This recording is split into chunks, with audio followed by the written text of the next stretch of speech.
Il me semble qu'il est grand temps d'ouvrir un dossier assez conséquent, étant donné pas mal de choses qui sont déjà sorties par rapport à ce personnage et par rapport à tout ce qu'il y a autour de lui, l'engouement qui existe autour de lui. On va parler aujourd'hui de Daredevil. Je vais essayer de vous donner mon avis objectif sur cette série qui est pour moi, et c'est là où ça devient peut-être un petit peu moins objectif, puisque c'est une critique, donc non, ce sera totalement subjectif. Cette série, saison 1, 2 et 3, est la meilleure série super-héroïque qui ait jamais été faite à ce jour pour moi. Pour moi, elle mêle totalement ce que je veux voir du côté de Marvel et du côté d'ici. C'est-à-dire une esthétique, des choix de réalisation, un casting pas forcément hyper connu mais qui soit très efficace et dont on se souviendrait, Vincent D'Onofrio, Charlie Cox, etc. C'est ce que je veux. C'est ce que je veux. Je l'ai eu avec les 3 premières saisons. Et c'est pourquoi, avec la future série qui arrive, donc Daredevil Born Again, qui devait sortir en 2024, mais qui devrait supposément être décalée et qui par ailleurs devrait concerner 2 parties de 9 épisodes chacune, puisque je vous rappelle que cette série, entre guillemets, Daredevil Born Again, ne comporte qu'une saison de 18 épisodes. Donc à voir si ce sera 2 saisons. J'avais vraiment envie de revenir sur cette série que j'ai redécouvert avec ma maman. Alors, bon, la première saison, je l'avais binge-watché dès que j'ai eu Netflix. Donc, je l'ai regardé un petit peu plus tard. La saison 2, c'était pareil. C'est surtout la saison 3 que j'ai eu la chance de découvrir, entre guillemets, Day One, puisque je crois qu'elle était sortie en 2018, si je ne dis pas de bêtises. Et depuis, silence radio. Depuis 2018, le petit Matt Murdock, on ne l'avait plus vu. Charlie Cox ne revenait pas dans le rôle, et étant donné que les séries Netflix ne marchaient plus autant sur la plateforme, on supposait que oui, il devait y avoir un certain temps entre la dernière diffusion d'une série sur Netflix, en lien avec Marvel, et leur récupération du côté de Disney, entre guillemets. C'est pourquoi, je crois que le dernier programme d'une série Marvel sur Netflix, c'était la série Jessica Jones, la saison 3.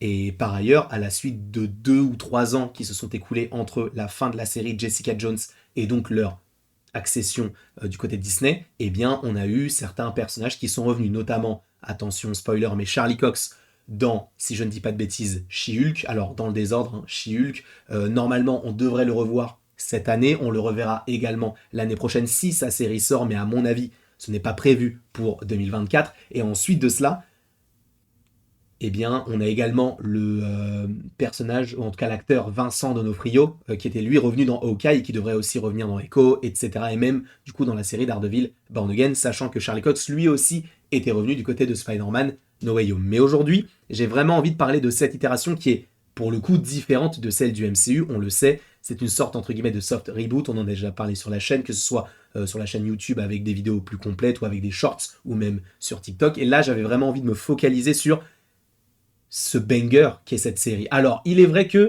tout n'est pas à garder, selon moi, dans cette série. Il y a des choses qui sont excellentes et il y a des choses qui sont un petit peu moins bonnes, selon moi.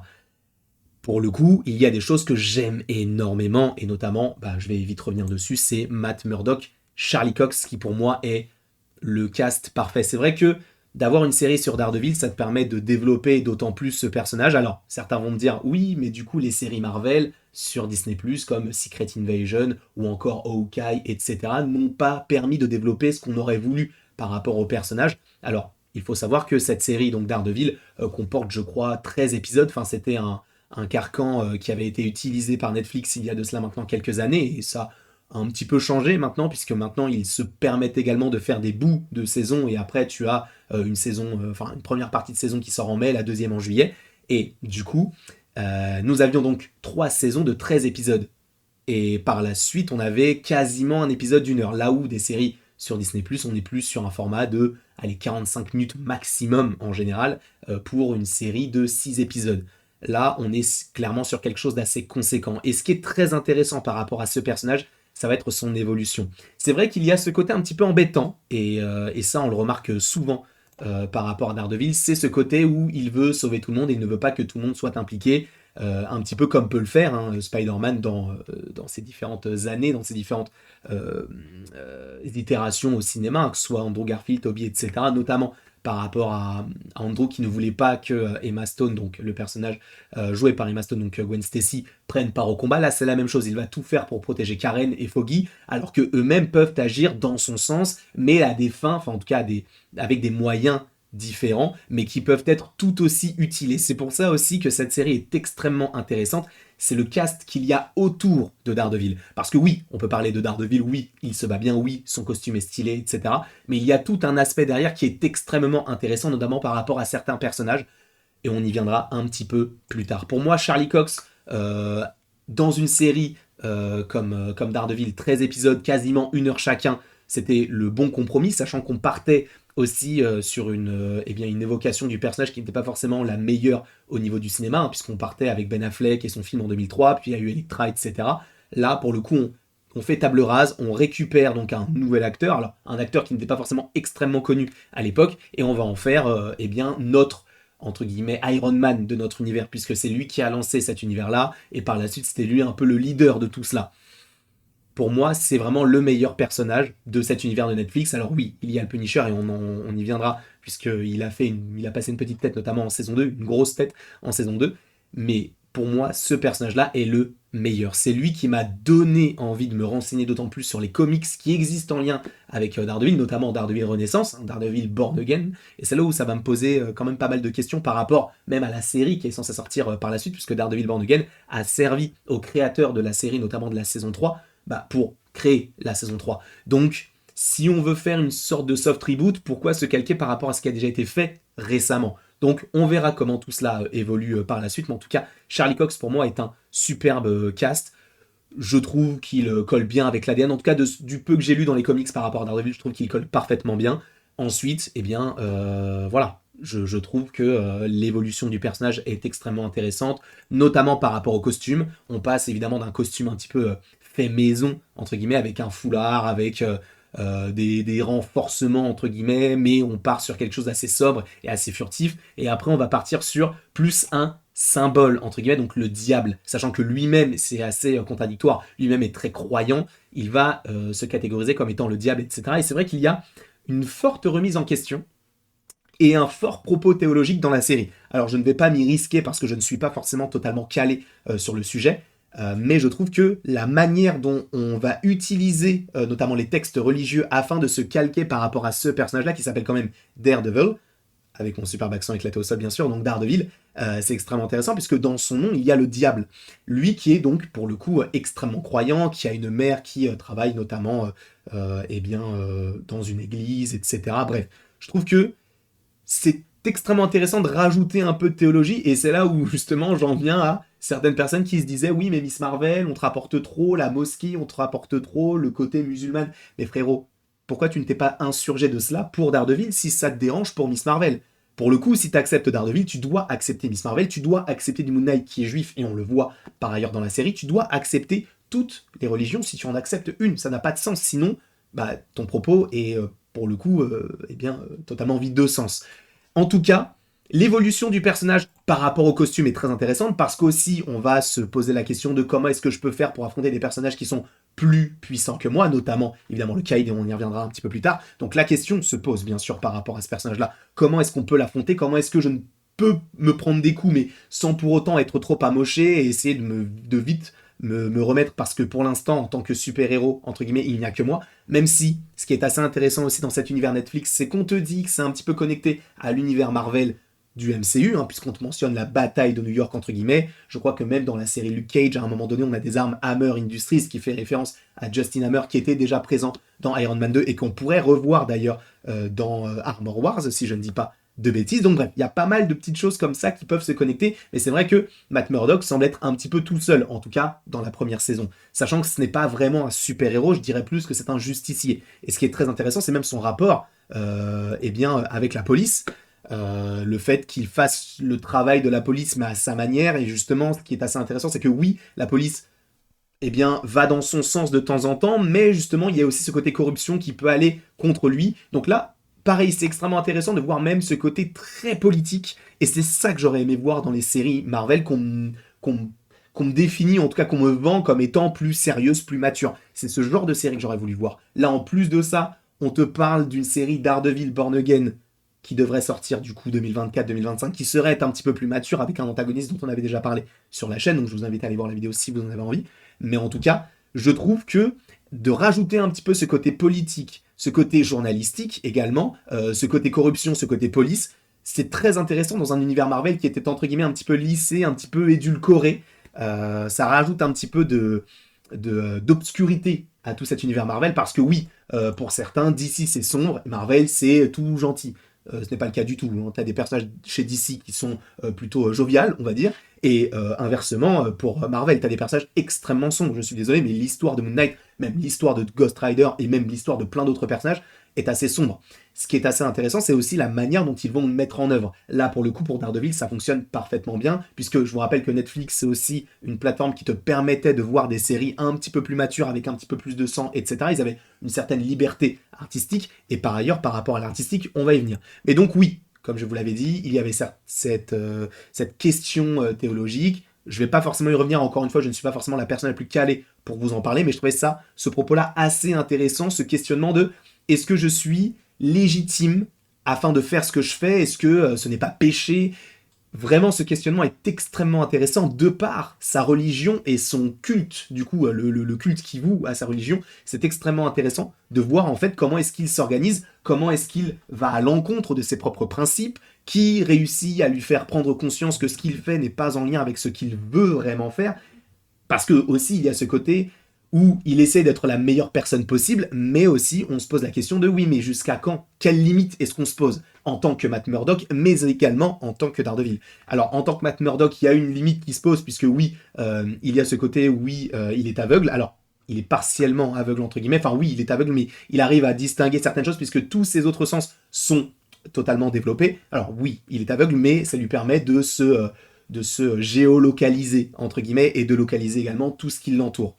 Donc ça, pour le coup, c'est assez intéressant par rapport à ces différents pouvoirs qui sont aussi un petit peu remis, entre guillemets, à un aspect beaucoup plus, pas mature, mais possiblement plus réaliste, entre guillemets, puisque ça a été prouvé, quand il te manque eh bien, un sens, eh bien, les autres sens que tu as ont tendance à plus se développer pour combler ce manque-là. En tout cas, personnellement, je trouve que dans la série, c'est très bien représenté, notamment dans la saison 1, et par ailleurs, dans la saison 1, je voulais aussi revenir sur quelque chose d'assez intéressant et qui pour moi est un mauvais... Enfin, en tout cas, disons que c'est la partie la moins intéressante selon moi de la série, c'est tout l'aspect Elektra, Stick, etc. Le côté où on va s'allier avec d'anciens ennemis, ou le fait qu'on va eh bien, essayer de retourner toujours le cerveau, etc.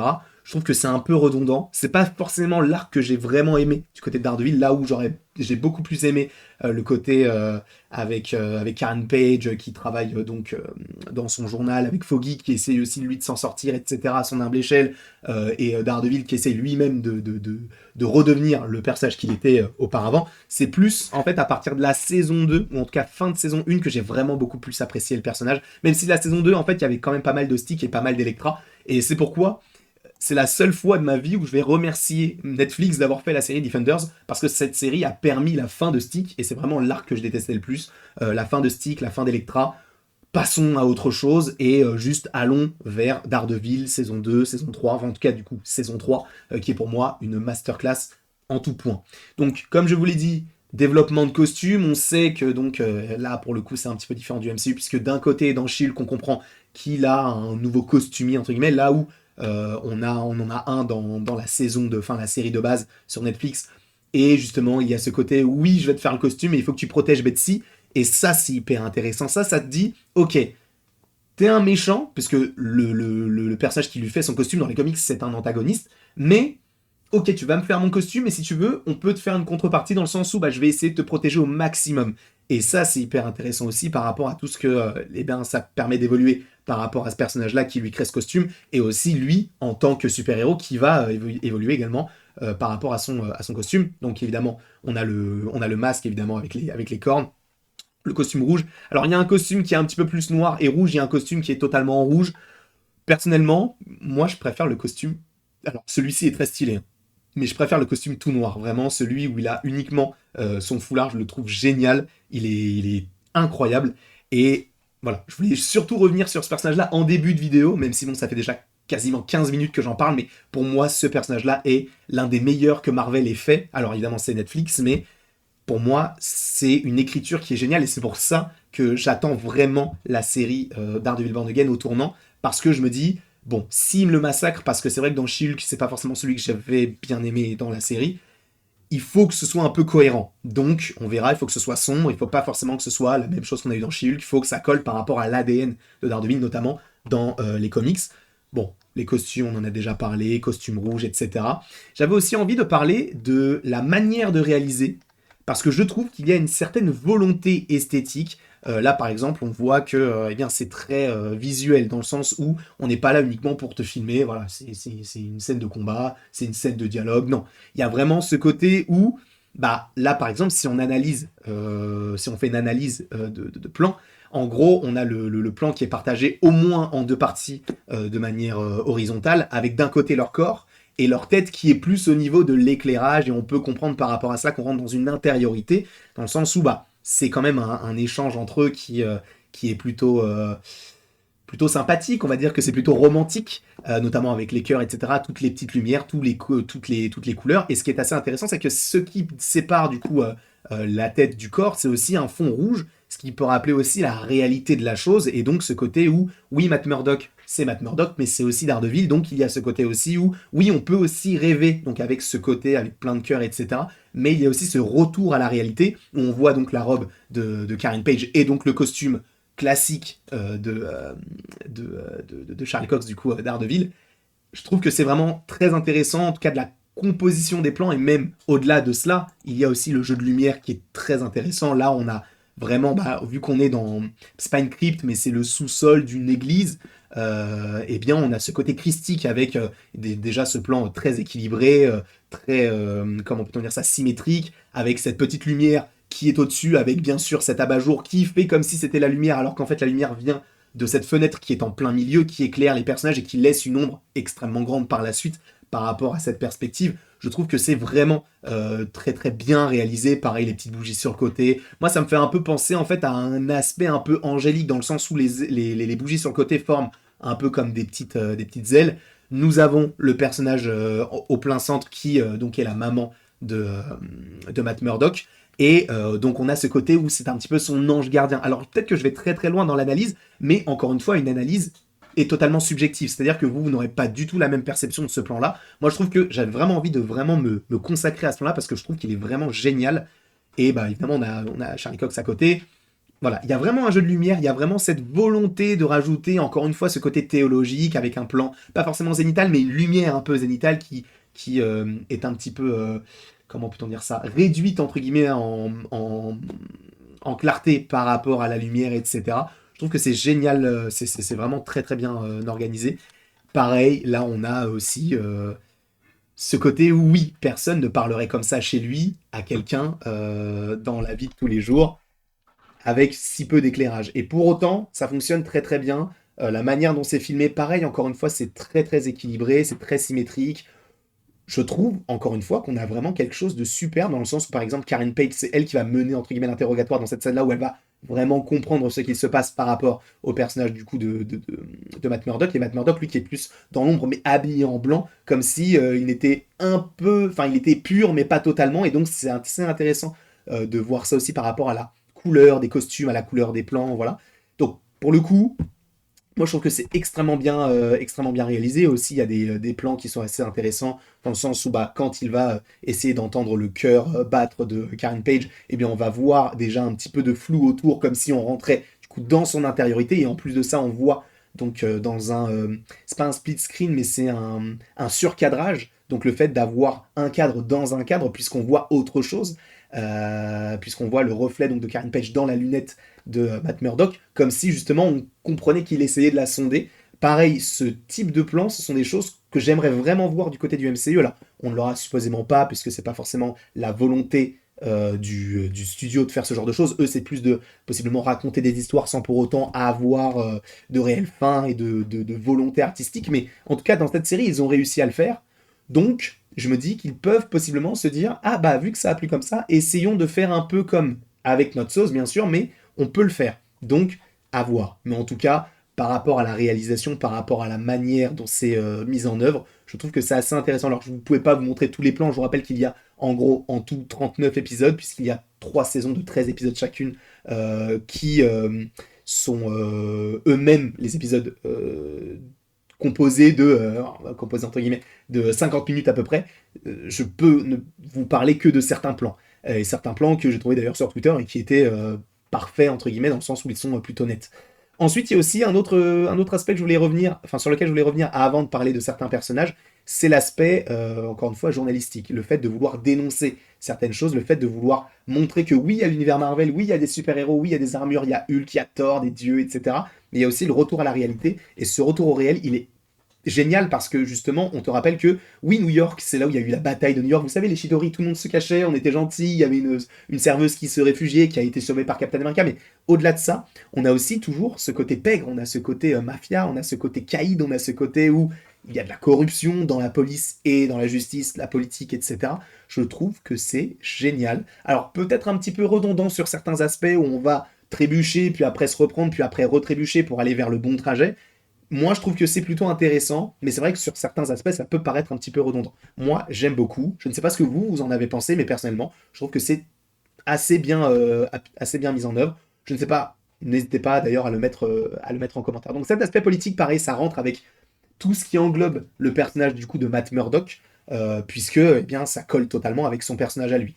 Puisque je vous rappelle que c'est un avocat commis d'office, enfin pas forcément commis d'office, mais c'est un avocat qui essaie de, pas forcément de faire fortune, mais qui essaie de protéger autrui des grosses fortunes justement et des injustices. Et ça c'est très intéressant, puisque il y a aussi ce côté, eh bien Daredevil qui fait sa propre justice, mais également Matt Murdock qui dit qu'on va justement protéger tel ou tel personnage via la justice. Et c'est vrai que Foggy aussi à ce côté où, non, cette fois-ci, on va la jouer sur mon terrain, parce que Foggy le sait, entre guillemets, assez rapidement que Daredevil est Matt Murdock, ou en tout cas Matt Murdock est Daredevil, et ce qui est assez intéressant, c'est qu'ils vont, entre guillemets, faire la même chose, alors évidemment avec des moyens différents. Notamment par rapport au fait que je crois que c'est dans la saison 2 ou la saison 3 où tu as Foggy qui va évidemment se développer sans Matt Murdock, qui va vraiment être focus sur Daredevil et de plus en plus avec Elektra, donc vraiment un aspect de la vie de Daredevil que j'apprécie pas spécialement. Et ce qui est très intéressant, c'est que justement on aura ce personnage-là qui va se renseigner sur des dégâts des eaux, des dégâts dans un immeuble, etc. On va comprendre que c'est en connexion avec ce que fait Daredevil lui aussi de son côté. Donc c'est aussi là où c'est intéressant de coller, d'utiliser en fait tout le lore autour de Daredevil afin de l'aider à se développer. Et ce qui est assez intéressant, c'est que de temps en temps, c'est plus Daredevil qui va aider Foggy, et inversement également. Donc, c'est pas forcément une finalité pour Daredevil, mais ça peut être une aide de Daredevil pour une finalité vers Foggy ou vers Karen, etc., qui peut justement tendre après une finalité sur la série globale. En tout cas, Foggy est un personnage que j'apprécie énormément. Sachez que c'est l'un des personnages préférés de ma maman, même si ça ne vous intéresse pas, mais en tout cas, c'est le cas. Foggy, pour moi, c'est une erreur, une hérésie de ne pas le mettre dans la série qui arrive en 2024, en 2025, parce que pour moi, c'est vraiment l'un des personnages qui portait le mieux la série, même s'il y a également Karen Page qu'on ne devrait pas également revoir, et boum, j'ai disparu et je réapparais comme par magie. Pour moi, Karen Page était un assez bon personnage. Par ailleurs, je crois que c'est le dernier personnage de l'univers de Daredevil à apparaître dans une série Netflix, puisqu'elle était dans la saison 2 du Punisher, qui est sortie, je crois, un an après la saison 3 de Daredevil. Donc, on part sur cet aspect de on fait table rase du passé, même si son histoire était assez intéressante. Alors, pour le coup, ça aussi, c'est peut-être un défaut que j'ai à la série. Du coup, j'ai dû revoir les épisodes avec ma maman. Tout son passé, tout son lore, c'est pas forcément un épisode que j'ai apprécié, parce que déjà que la série est assez anxiogène avec tout ce qui englobe les personnages, où tu te dis ils vont y arriver, mais au final non, il y a toujours quelque chose qui leur retombe dessus. Là, c'est encore la même chose, mais en plus avec un passé de Karen Page qui est très très sombre, avec eh bien le côté où elle va perdre quand même pas mal de personnes de sa famille, et il va s'en suivre aussi un destin tragique par rapport à certains persos. Donc, je ne vais pas vous spoiler, et de toute manière, c'était pas forcément le but de parler uniquement de Karen Page dans cette série, enfin dans cette vidéo, mais pour moi, Karen Page est un excellent personnage, peut-être sous-exploité sur certains aspects et surexploité sur d'autres, parce qu'on la voit quand même pas mal dans les différents programmes, etc., notamment dans le Punisher, parce qu'il y a un fort lien avec le Punisher, et ça, je trouve que c'est assez intéressant, et par ailleurs, on peut totalement en parler. John Berntal, qui, d'ailleurs, devrait revenir, alors supposément dans la série Daredevil Born Again, mais dans le rôle du Punisher, il faut que ce soit sanglant. Il faut que ce soit sanglant, parce que lui, je vous rappelle qu'il déchiquetait des personnages à coups de mitrailleuse. Voilà, pièce 7, petite monnaie, je ne sais plus exactement la formule qu'il utilisait, mais pour moi, ce personnage-là est l'un des meilleurs qui existent dans l'univers de Netflix. Excusez-moi, c'est ça de débiter, la gorge devient sèche. Mais quoi qu'il en soit, pour moi, le Punisher est excellent. Évidemment, vous vous souvenez tous, parce que là, on parle du Punisher, on parle de certains personnages, et notamment la scène où le Punisher est enfermé, il y a quand même quelqu'un qui lui perce le pied avec une perceuse. Là, on voit vraiment l'essence de ce que je voudrais voir dans Daredevil Born Again. Évidemment, il n'y aura pas ça, mais par exemple, un Deadpool 3 peut ouvrir la porte à un autre type de tests, encore une fois, de choses plus sanglantes, etc. Et évidemment, moi, quand je pense à Daredevil et au Punisher qui se battent ensemble, je pense surtout aux scènes de plan séquence qui englobent cette série-là et qui sont pour moi des petites pépites. Dans le sens où je crois que c'est dans toutes les saisons, on a au moins une scène quasiment en plan séquence où on va avoir soit Daredevil qui est dans un couloir un petit peu. Et ça m'a fait un petit peu penser. J'ai vu aussi, je ne suis pas le seul à le penser, ça m'a fait penser à Old Boy qui justement va affronter, enfin dans ce film-là, ce personnage va affronter bon nombre d'ennemis en un couloir et en vrai on a une sorte de travelling latéral qui est extrêmement intéressant. Et alors là, on n'a pas forcément de travelling particulier, c'est surtout qu'on va suivre le mouvement de Daredevil. Et donc, c'est plus un travelling d'accompagnement. Et ces scènes-là, pour moi, sont juste incroyables. Et si on n'a pas ça dans Daredevil Born Again, je trouverais qu'il manque un petit quelque chose. Alors, encore une fois, je ne veux pas que la série Daredevil Born Again soit calquée par rapport à ce qu'on a eu du côté de Daredevil. Je veux que ce soit l'équivalent, pas moins. Parce que cette série-là, pour moi, elle était parfaite. Il ne faut pas faire une autre série avec le même acteur, avec le même antagoniste pour nous proposer quelque chose de beaucoup moins bien à la sauce, entre guillemets, Disney. Il faut que ça reste dans un univers sombre, il faut que ce soit violent et il faut que ce soit bien réalisé. C'est tout ce que je souhaite. Donc là, on a donc Daredevil qui, dans la saison 1, va affronter des mecs dans un couloir. Pareil par rapport à la saison 2, puisqu'il va vouloir sauver le Punisher, qui va d'ailleurs, ça c'est extrêmement intéressant, le mettre dans un ascenseur et du coup il se bat jusqu'à le récupérer quand il descend de l'ascenseur. Et dans la saison 3, bien sûr que c'est la scène avec le Caïd. Alors là, pour le coup, c'est pas la bonne photo, mais voilà, la scène avec le Caïd, où justement, il y a une sorte de guet-apens, où on va comprendre que le Caïd sait que Charlie Cox, ou du coup Matt Murdock, est Daredevil, et il s'en suivra donc un excellent affrontement en prison, où il va affronter bon nombre de personnages. Cette scène, elle est folle, où tu comprends que il va essayer. En fait, ce qui est cool, c'est que dans cette scène-là, là où il y a une certaine spécificité par rapport aux autres, c'est que oui, il y a un plan séquence, oui, c'est Daredevil, mais il est habillé en Matt Murdock et il est présent en tant que Matt Murdock. Donc, il ne peut pas réellement agir totalement comme un Daredevil pourrait le faire. Donc, de temps en temps, il est obligé de faire le Matt Murdock, entre guillemets. Et ce mélange des deux, moi je trouve que ça fonctionne parfaitement bien. Et là, on voit que c'est vraiment lui qui combat. Sachant que, du coup, dans les scènes avec le costume, de temps en temps, ça peut être un cascadeur, etc. Là, ces scènes-là, pour moi, ce sont les meilleures, certaines des meilleures que j'ai vues du côté de Marvel depuis des années. Et bien sûr, du coup, c'était nécessaire aussi donc de parler, évidemment, comme je vous l'ai dit, des combats, des plans séquences, de Old Boy, etc. Mais oui, il faut revenir aussi sur le Caïd, qui est pour moi l'un des meilleurs antagonistes qu'on ait eu à ce jour du côté de Marvel, tout confondu. On a une excellente description de personnage, où on comprend son passé, on comprend qu'il a tué son père à coup de marteau dans la tête. Pourquoi? Parce que son père battait sa mère et du coup, il était violent même avec lui, etc. Je trouve que c'est génial. Et même ce plan-là, encore une fois, la composition est géniale. Pourquoi? Parce que nous avons d'un côté une toile orangée qui peut symboliser des flammes et de l'autre côté quelque chose de beaucoup plus bleuté, entre guillemets, qui peut faire référence à la mer, donc à quelque chose de plus apaisant. Et donc on a le côté peu, entre guillemets, du caïd qui va s'opposer au côté plus haut, apaisant, etc. Du côté comment s'appelle-t-elle? C'est Vanessa. Et c'est génial. Pareil, ce genre de plans, ce sont des plans qu'il faut garder. Le limpa blanc qui court dans la neige, ce sont des plans, ce sont des choses qu'il faut garder par rapport à, notamment par rapport au Kate, parce que ça le caractérise totalement. Et en plus, cette scène de fin où tu as Daredevil qui va le frapper encore, encore et encore, jusqu'à tacher cette toile qui symbolise le plus son amour pour Vanessa. Il nous faut ce genre de scène. Il nous faut ce genre de choses. Pour moi, c'est excellent. Encore une fois, c'est excellent. Donc, les gars, j'espère ne pas avoir été trop bavard, quand même 29 minutes pour une vidéo sur Daredevil. J'avais vraiment envie de la faire. J'avais vraiment envie de la faire. J'avais vraiment envie d'être totalement moi-même et de vous dire les choses. Alors, il y a eu beaucoup de choses qui sont passées dans ma tête, certaines choses qui ne sont pas forcément très intéressantes et que j'ai gardées pour moi parce que c'est pas forcément ce que j'aurais vraiment pensé et c'est pas le cas du tout. Et d'autres que j'ai vraiment dit parce que ce sont des choses que je, que je, euh, que je ressens réellement quand je regarde cette série-là. Pour moi, Daredevil, saison 1, 2, 3, est la meilleure série Marvel, tout confondu. Je ne sais pas ce que vous en pensez, n'hésitez pas à me mettre tout cela dans les commentaires, n'hésitez pas non plus à donc aimer, partager, commenter et vous abonner si ce n'est pas déjà le cas. Et si vous aimez ce genre de vidéo plus longue sur une série dans sa globalité, sur quelque chose, pas forcément en lien avec Marvel, mais par exemple, j'aimerais beaucoup, parce qu'en ce moment, ça va prendre du temps, mais en ce moment, je re-regarde Heroes avec ma dulcinée, et je redécouvre cette série-là que j'avais adorée. Hein. Pour moi, Heroes, c'est l'une des meilleures séries, jusqu'à la saison 3, partie 2.